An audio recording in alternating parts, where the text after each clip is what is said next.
But as Israel advances more and more to gaining what she wants, international recognition of Jerusalem as Israel's capital, eventually Israel will be able to say to the world, we now have legal recognition of Israel. We now have legal recognition of Jerusalem as our territory. So we now are moving towards that position where we have the right to do whatever we want to do in Jerusalem. It's our territory. We've conquered it.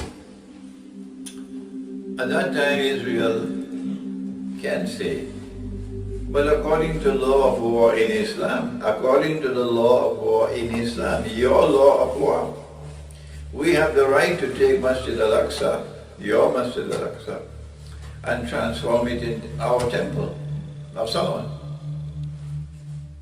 At that time, I ask you, those of you who are obstinately insisting that we have the right to do what we did with the Cathedral of Hagia Sophia, I want to know what answer will you have for Jerusalem?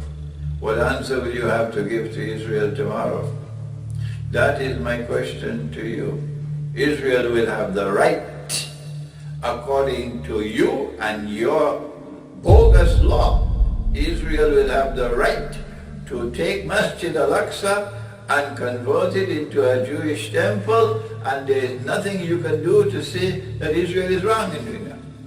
Yes, that is your awesome predicament.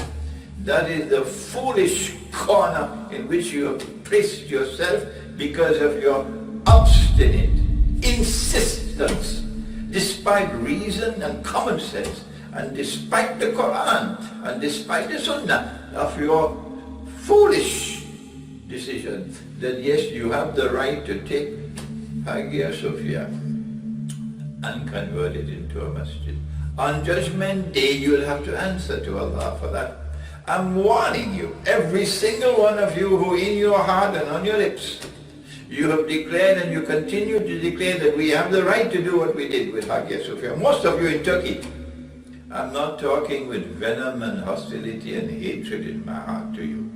I'm talking with tears in my heart to you, because you're my brothers and sisters. Make tawbah. Your argument that the law of war in Islam permits you to do what you did, that argument will now have to be taken and thrown into a garbage bin when Israel says we have the right to do what you did and take Masjid al-Aqsa and convert it into a Jewish temple. So I ask you, please think. Please go to the Quran, go to Surah Al-Hajj, where Allah has ordered you to protect every temple, every church, every synagogue, every masjid. Allah has ordered you to wage war in Surah Al-Hajj. Wage war to protect it. And you take a cathedral and convert it to a masjid in direct and violent conflict with the Quran.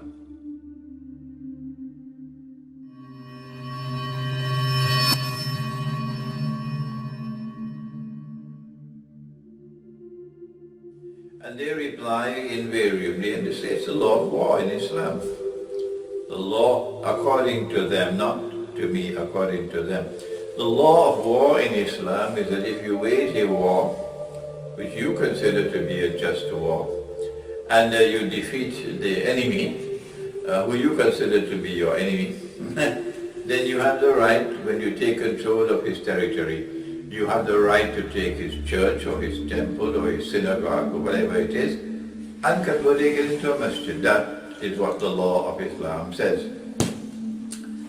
If that is so, according to you, according to me, that's wrong, that's false, that is in conflict with the Quran.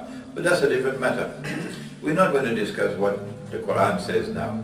We're talking about what you say, what you believe, that your law of Islam gives you the right to take Hagia Sophia, which is the most important cathedrals for them, the Orthodox Christians, and convert it into a masjid.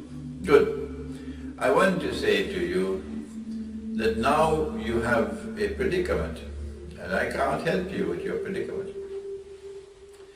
Israel conquered Jerusalem and the rest of the Holy Land in the War of 1967. Israel prior to that did not have any kind of control over Jerusalem. They had a control over one part of the Holy Land, but in 1967 they took over all, except that the world did not recognize Israeli legal right over Jerusalem.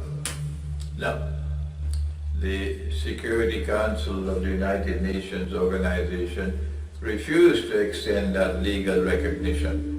No, Jerusalem and the status of Jerusalem is not, according to the Security Council of the United Nations, is not vested with Israel.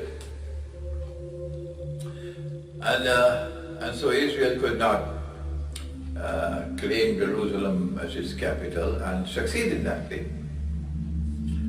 But lo and behold, the U.S. Congress, some many years ago, had a resolution adopted recognizing Jerusalem as Israel's capital.